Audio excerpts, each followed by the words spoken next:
What's up, everyone? This is Noa Dalzell, and I'm here for an episode of You Got Boston, and we are officially in the dead part of the off season. So we don't even have summer league anymore. We don't have Olympic basketball. Off season is pretty much wrapped up. I think the one roster spot the Celtics have is going to be left as is. So we're going to start doing some more guests over the next couple of weeks, and I thought no better place to start than to bring my dad on, who is responsible for getting me into basketball, as much as I hate to admit it. So I have him here, and we're going to talk. This is going to be a recap episode of the Celtics championship team. So rather than talking about current events and current news, because there's really not that much, and I, for the life of me, cannot talk about Tatum and the Olympic DNPs anymore. I've talked about that way more than I probably should have even done. So we're going to go back to what's really important here, which was, the journey to Banner 18 that I think really did get glossed over because there was so much action right after, the Celtics won the title. And my dad, for those of you that don't know, and I know many of you do know this, he played basketball overseas for 15 years. And so he understands basketball really well. So he's not just spewing random opinions. You can feel to disagree with his opinions. And I often do, but we're bringing him here to give his perspective on what made this team so successful. My dad also coached me growing up. So pretty much everything I know is just kind of a watered down version of what my dad taught me. So if you agree with my opinions, you'll probably agree with his. So with that, I'll pass it over to you, and you can tell us a little bit about yourself and maybe how you got involved in basketball, because I feel like I tell that story all the time, and technically it should start with your story.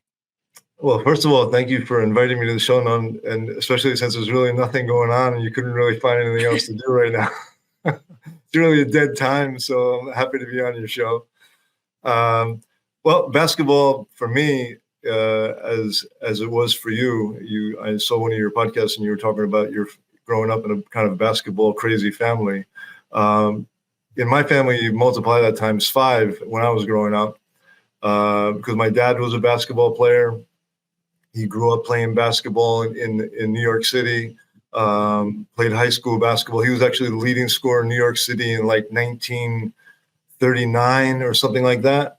He averaged 8 points a game, and that was the leading scorer in New York. So you can imagine the type of basketball they were playing back in the day. But he loved basketball. He played basketball for the Marines when he served in the military. And then his firstborn, my oldest brother George, was a great basketball player, better than I. He was an All-American in college, played at Colgate University. Most of that history.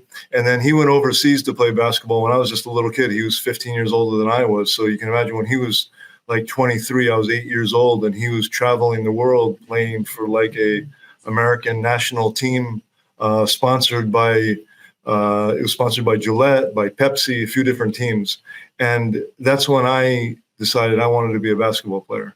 I just thought that was just the coolest thing. And I literally, even at the age of 5, 6, when he started doing that, that's when I decided I wanted to be a great basketball player, and I want to travel the world, and I want to do exactly what he was doing. It's kind of like the looking up to your older brother type thing, but I meant it. And I never stopped dreaming of doing that. And incredibly enough, I actually had the opportunity to actually live out my dream and play overseas, and that's how it started. But with regards to basketball itself as a game, I just remember just shooting the ball into the basket and thinking that it was one of the coolest things ever. And just being able to throw a ball from a distance into a little tiny hoop, I just thought it was kind of amazing. And every time I did it, I couldn't believe that you could actually do it. And then you get so good at it that you can repeat it over and over again. And it becomes kind of a fascination that really never went away. I think it compares to no other sport. I think that, watching what Steph Curry did the other night, I don't think that compares to anything that anybody could do on any playing field on any kind of other sport. So I just think it's an amazing game, and I was addicted to it from the beginning. Like I said, I grew up in a family that when I was a little kid, my father, if I brought home a kid from, a new kid from school, was a friend of mine, and I bring him home, my father would basically target him with questions about what he's doing. Is he good in school? Is he doing that? And the last question was, are you a basketball player? And the kid said, no, I don't really like basketball. That meant, my father would kind of cross him off the list. Because basketball was so important. I don't know what it was about the game, but it was just such an important thing in our childhood and growing up. But it was just a love that I've never lost, and I have it until today. So there was two things I thought when you were talking. One was that I also had when I saw kind of your career and how many countries you got to go to and visit. I thought to myself, wouldn't it be cool if I could travel around and play basketball? But I unfortunately wasn't good enough, so I get to travel around and watch basketball, which is equally almost as good. So not complaining. And the other thing I was thinking was that I do feel like people that are listening to a Celtics podcast in mid-August probably relate to at least some of what you said about just the beauty of the game, because we have a lot of people that listen to Celtics podcasts during the playoffs and during training camp and throughout the year. But anyone that's listening right now probably feels a little bit crazy about the sport to still want to hear analysis this late in the year. So I want to talk a little bit about the championship team, because a lot of people know this past year was my first year actually covering the Celtics, but for many years now, I feel like we have had phone calls where I'll call you after a game so we can discuss like what happened in the game and whose fault it was that the game was blown, or what stood out, if there was unsung heroes. And there's been obviously a ton of discussion around this Celtics team, and a lot of credit given to a whole bunch of people, from the front office to the coaching staff to individual players and the performances that they were able to put together. And I'm curious from your standpoint, as someone who's not in media, who's someone who's just kind of an enthusiast for the sport and who's watched a whole lot of basketball, obviously, and watched almost every game this year. Who do you think was kind of like an unsung hero throughout the playoff run? Maybe didn't get as much credit as they deserved. That's a great question. I think that you're unsung until people are singing about you. And I think Derrick White is probably the epitome of the unsung hero, but he's kind of been crowned as an unsung hero. So the kind of word is out on him, and then he ends up joining the Olympic team and being a key part of that team. So he is an unsung hero. But I think when you really look at deeply into a team like the Celtics, I think somebody like Sam Hauser is really an unsung hero. And he's somebody that I particularly watch really carefully. And as you and I have talked about it a lot, I mean, he's an amazing player, and not because he's just a super talented guy. It's just he just is a player that, he plays both ends of the court. He's not the most extraordinary offensive player. He's an extraordinary shooter. And maybe that's why I kind of relate to him more than maybe some other players, because I was always a shooter and I was limited at other things, but I just kind of perfected the option of being a great shooter. But one thing about a shooter, and I when I go watch him play, and I don't know when he started doing this, maybe early back in his career. I don't know that much about his high school and college career. I know he's a great college player. But one thing about being a shooter is that when you're a shooter, if you want to stay on the court, you better become a good defensive player, because shooting comes and goes, as we see all the time. Even the great shooter like Steph Curry was struggling, for multiple games there in the Olympics. Everybody was thinking, like, how can he be shooting like that? Because that's the life of a shooter. That's the way it goes. And you knew it wouldn't last long. I remember you talking about it in your podcast, that everyone, that's jumping on this wagon of, what happened to Steph Curry. Steph Curry's not, he'll come back, and he came back, big time. I know people really counted out Steph Curry. It was kind of wild. Yeah. Well, I mean, it's really interesting. I think it was really, really fascinating. And I think that, watching that was one of the things that's a huge adjustment is the basketball.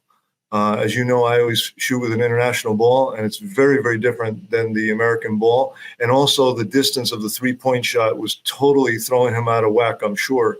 It's just a huge adjustment. The muscle memory of standing behind the line and looking down and actually being like 4 feet shorter is something that really throws you off. But of course, he recovered from that.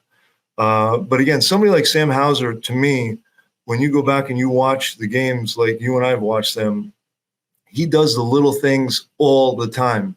He makes those little plays. I mean, let's face it, a lot of basketball games come down to, 2 or 3 plays, 4 or 5 points, 6, 7 points. And those little plays that may not get into the highlight film are just the ones that make the difference. And he makes those different plays all the time. It's getting a hand up on a shooter when you probably didn't even have to make that effort.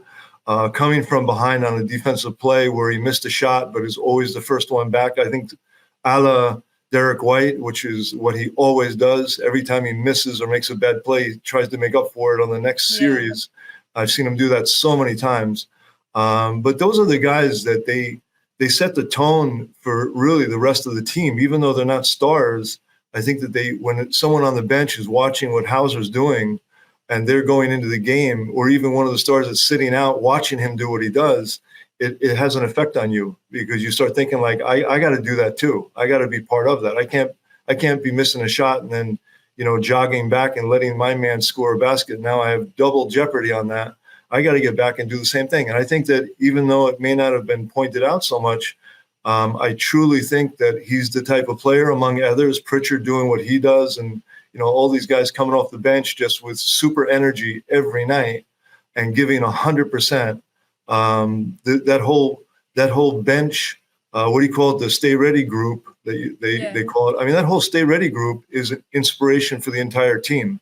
And everybody in the NBA, I think every team in the NBA would love to duplicate that. That's not easy to do, to get a bunch of guys that don't play hardly at all to say, you know what, you're going to play 5 minutes tonight, but you're going to give 100% when you get in there. Very difficult to do, almost impossible. And, the coach did it. Joe did it. Right. And he got guys to buy into that idea and told them something that, it's really interesting, because I know that you told me a lot. I got a lot of inside information during the season, which was really cool for me. But he kept really spending time with those guys and talking to them and really valuing them. Whereas on other teams, those guys kind of go to the wayside. And he told those guys, you are valuable to this team. You are valuable to this team. You have to be ready. You're gonna make the difference, right? That's the kind of stuff you were telling me. And we would literally see at the beginning of every practice, or the end of every practice, he'd make his rounds and spend 5 minutes with JD Davison, who's not even eligible to play in the playoffs. Just kind of showing the investment in individual players was something that I think he didn't do the first year as much. And I think that summer, when he was able to go back and reflect on that first year, that was one of the big things that he wanted to change.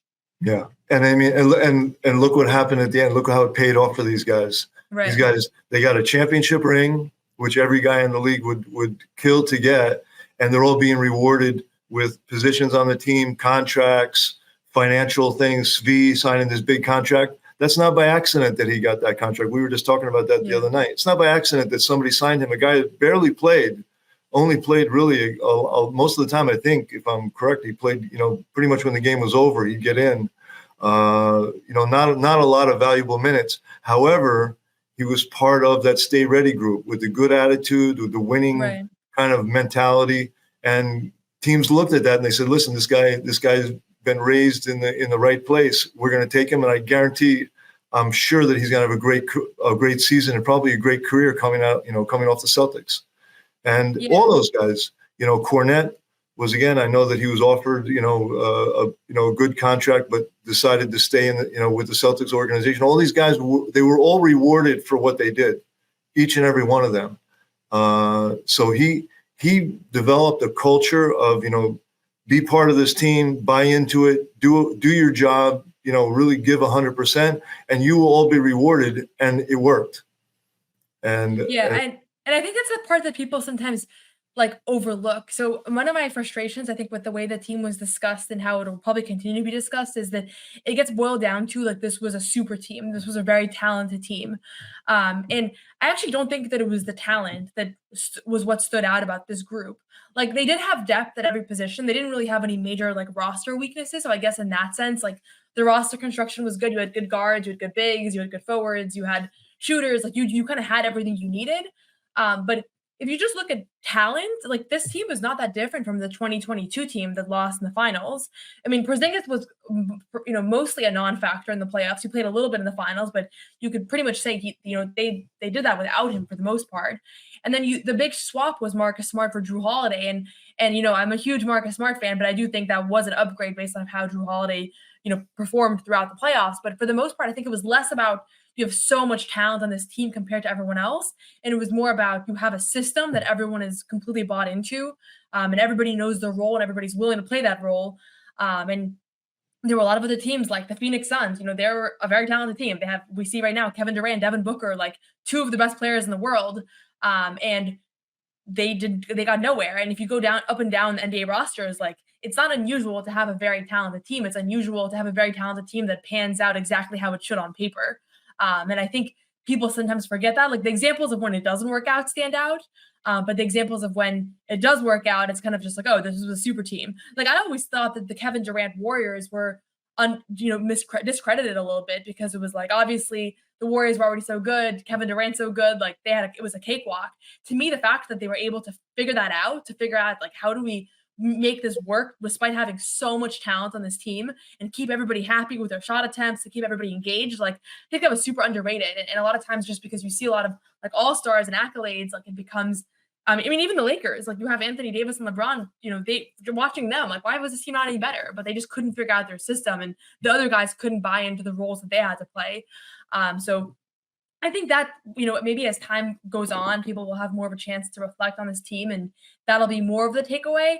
I was a little bit bummed by how the summer played out, just because I think that the discourse ended up centering around like the Jaylen Brown Olympic snub, and then the Jason Tatum DNP Olympic stuff. And it just, like, I feel like we didn't really have as much time to reflect and relish in like what we just saw, which was a historically dominant team.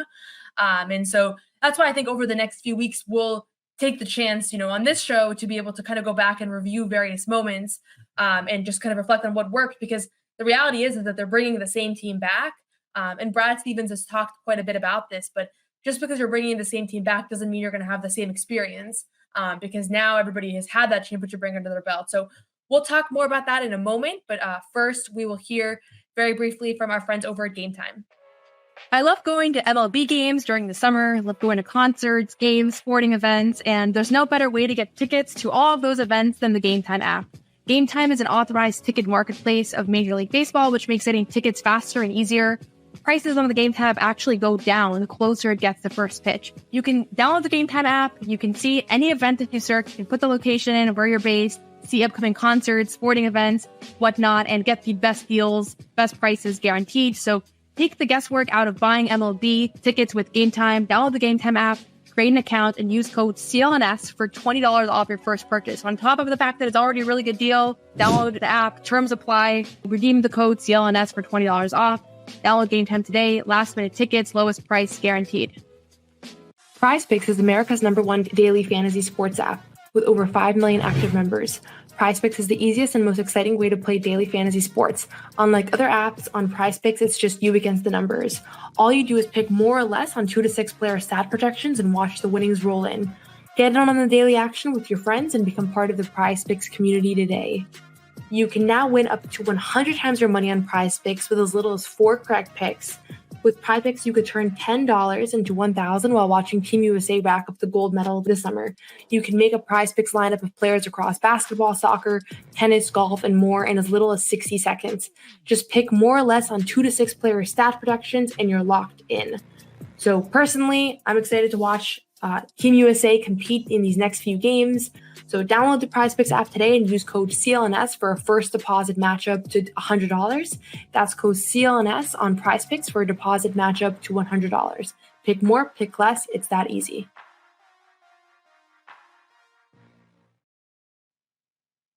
So the other thing I wanted to, talk to you about, was there a moment in time during the season or during the playoffs when you realized like this is actually going to be a championship team?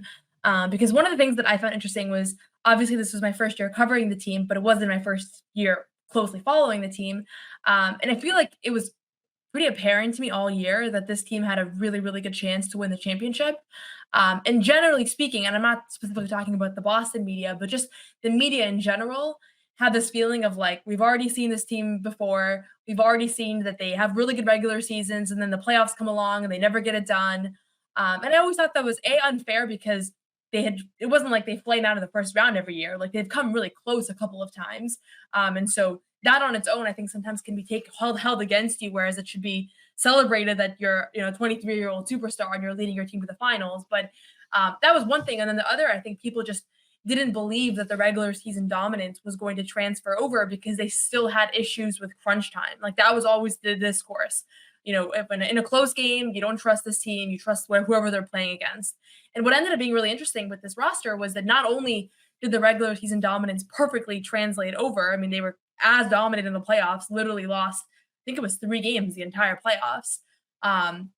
But besides for that, they didn't have any issues in crunch time. Like, they actually were the best crunch time team, like from all the wins against Indiana in the Eastern Conference Finals, that I think people now view that series was not competitive. Every single one of those games came down to the last few minutes, and Jaylen Brown in particular was huge in those games. But they totally just went against the narrative that a lot of people had for them. And I know that you believed in this team from the beginning, or not from the beginning, but when we talked about this team, you believed in them. And I'm curious if there was a moment in time where you were like, okay, I'm willing to say, I think this team is going to win the championship, even though obviously in this era of Celtics basketball, we haven't seen that. I believed in the team right from the outset of the season, and just I'll give you an example that, and I think Brad Stevens, and he's certainly not an unsung hero because I think everybody recognizes the guy is a genius, and what he was able to do over the last several years is certainly he pretty much outsmarted the rest of the NBA. But like signing Peyton Pritchard to an extended contract before the season, when he really hadn't proven himself, at least not to the fans, was things that I feel like were solidifying that team and kind of building a real foundation that was going to be a great NBA team. And then I think the time that I really became convinced that they were going to be a championship team was when I was actually at the Garden.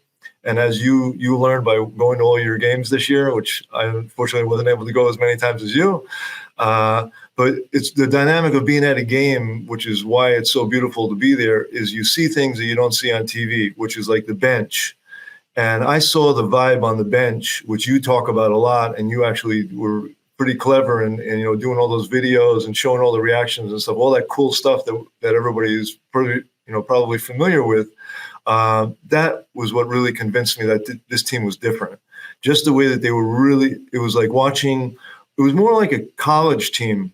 The way that guys were reacting to each other's successes, guys coming, off the court with everybody jumping up and really, showing support for whatever they had done. Guys coming off the bench for several minutes, then coming back out to just like a group, welcoming them back to the bench. And that stuff is real. That's not like, that's the kind of stuff that maybe people don't notice, maybe people don't value, or maybe people don't think that it's really worth anything. I come from the world of, I know what, and I believe in the team concept of basketball and the power of what you can do when you really bring a bunch of guys together.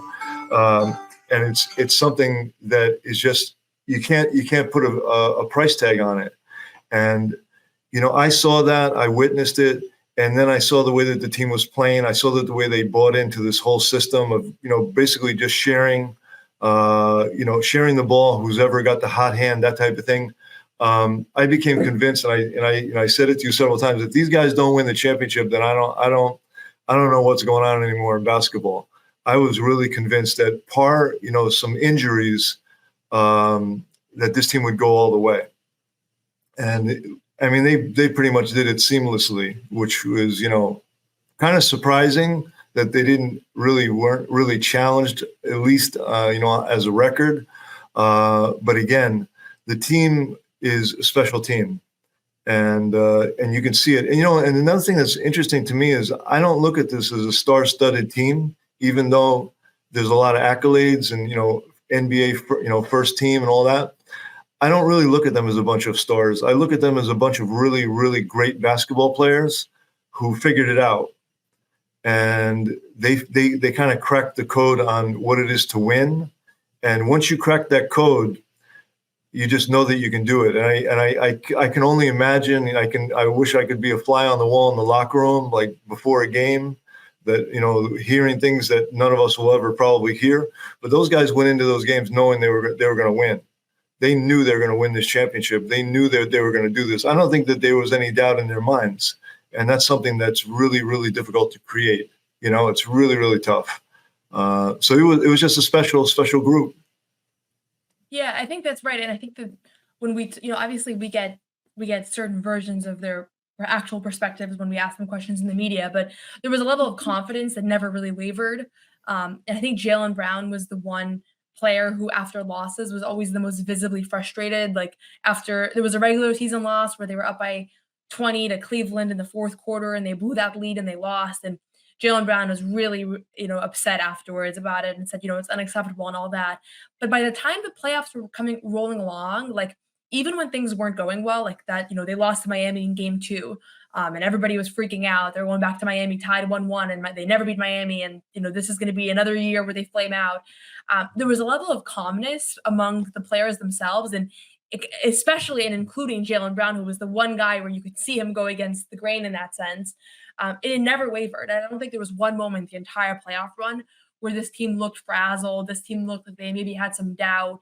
The media, certainly. I mean, I feel like after every one of the 3 games that they lost, it was like mayhem. I mean, even the Dallas game, they were up 3-0 in the finals. They lose game 4, and people started talking about this is going to be the first team to blow a 3-0 lead. I remember. For really no good reason, but I feel like the outside perspective wavered quite a bit. But inside the locker room, it seemed like there was a moment in time during the regular season. And I don't know exactly when that moment was. I don't think it was like from day one, but there reached a point where you could tell that this group was like, we're winning the championship. And from what players have shared, I think Jrue Holiday brought a lot of that like calmness, that steadiness, just being a guy who's done it before. And everybody kind of respected and valued his perspective. But I also think guys like Al Horford and just like the fact that Jason Tatum and Jaylen Brown, this was not their first go. That really helps as well. So Absolutely. To me, yeah, I think that they had all the pieces. Last question before we wrap up here is you're bringing the entire team back. The only players that are not coming back from last year is O'Shea Brissett, who, I mean, there's a slight chance that he takes that last roster spot, though I don't anticipate that'll be the case. And then Svi Mihajlovic, who obviously you mentioned, just signed a 4-year deal with Utah that was actually officially announced today. And the Celtics have already made their goodbye post to him. So that's already kind of underway. Outside of that, you brought everybody else back. I did not think that was going to be the case, but they re-signed Xavier Tillman, Neemias Queta, Luke Cornett, extended Jrue Holiday, in the later half of the season, extended Derrick White, extended Jason Tatum.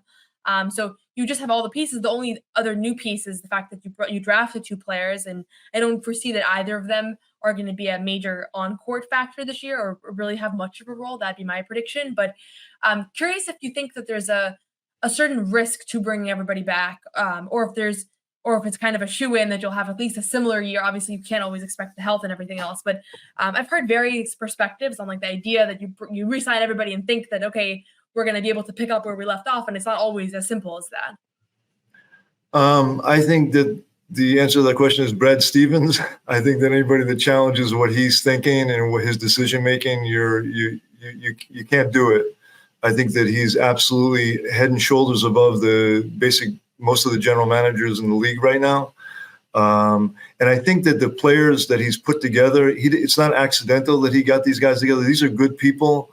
These are good guys. These are guys that know how to not only be professional basketball players, but be like good citizens off the court. There's no distractions. There's no nonsense going on. And these guys are on a mission. And why break it up? Why change anything? It makes sense. You got a winning formula with guys that did it once. I think they want to do it again. I think the guys, the stay ready guys that re-signed, they want to go again. They want to do the same thing again. I don't think that anybody's expecting a different role on this team. I think the expectations are going to be relatively the same. And that's something that's very, very hard to recreate and do it twice, 2 years in a row or 3 years in a row. And right now they're setting themselves up for success for the next several years. I think everybody knows it. I think the league is in fear right now of the Celtics. They know that they're in trouble. I think everybody's pretty much scrambling, trying to figure out what kind of matchups they can come up with that could possibly beat this team. And I don't think they can do it. I think that the Celtics are really going to roll through the league this year, and just hopefully no injuries, because you never know what can happen, and that can change everything. But I think they're setting themselves up for at least 2 or 3 more championships in the next 5 or 6 years. That's my prediction, and I'm sticking to it. That's a bold prediction. Even I won't. I got nothing to lose. They call me the cheerleader of the Celtics beat, and even I wouldn't say that. But I just think that because the one doubt that I have is just that we haven't seen a team repeat in a very long time. Like the KD Warriors was the last team to do it. So as much as you have confidence, like leaving the Nuggets last year, I was like, okay, who's going to stop this team, right? I think it's just really hard to do it. That's where my hesitation comes from. Definitely hard. But again, it's hard to do the first time too. I think maybe the one player who I would predict if anybody has a slightly bigger role this year, I think Neemias Queta is going to be a part of the rotation. And he wasn't last year. And the reason for that is just because Porzingis is probably going to be out till mid-December. Yeah. And I don't see them front loading Al Horford's minutes in No, November. Like definitely they're going to not. save him. So I think maybe in the big spot, there's a little bit of an extra opportunity. But outside of that, like I love Jaden Springer. I'm super high on him from Summer League. But like, how does he get more minutes when you already have, Drew Holiday, Derrick White, Peyton Pritchard? Like I think it's kind of a logjam roster. So hopefully nobody loses their patience with the process. I don't think Outside so. of that, When you win, everybody's happy. That's the not a secret in sports. If you're winning, if everybody feels like they're on a path to another championship, everybody they'll buy in. They'll be happy. Everything will be fine. I don't think there's anything to worry about. Those guys, they know what they got to do. Come back to this. We'll see if this your first official take on a media platform age as well. With that, everybody, I'll just say please subscribe to this podcast on Spotify, Apple Podcasts, any platform that you listen to. The podcast is there. YouTube, my YouTube channel is You Got Boston. It's also streaming on CLNS Media's YouTube channel, so you can find this show in both places. And again, I always say this, but feel free to message me on Twitter if you have questions or suggestions for how to do this. One thing that people have suggested that I do want to figure out is if we can do like a live show where people can actually call in and ask questions. So working logistically on that. I'm not the most tech savvy person, so I don't want to throw that at our producers to have to deal with. So we'll figure that out, but that'll eventually come as well. But in the meantime, share this podcast with your friends, like, comment, subscribe, give a review on Spotify or Apple Podcasts. And again, the show for the next 2 months is going to be, or at least month and a half. We're actually not that far off from training camp and preseason, but it's going to be mostly a debrief of this past season, diving into some new things. I'm sure we'll have some new news items to discuss, but honestly, hopefully not, because I feel like at this point in the summer, everybody should just be behind closed doors and there shouldn't be too much media controversy to discuss. So this will be a lot of reflections, predictions for next year, thoughts on the rotation, things like that. Maybe we get an update with the last roster spot. It sounds like we're probably not going to. But I'll thank my dad for being our first guest and also for teaching me to talk about basketball. Hopefully you guys all enjoyed hearing his perspectives. I found someone who is even more optimistic about this team's future than me. So I guess that works. But with that, thanks everybody for tuning in, and I hope you enjoy the rest of your week. We'll have another show coming to you later this week. And as always, Sundays I'll be going live.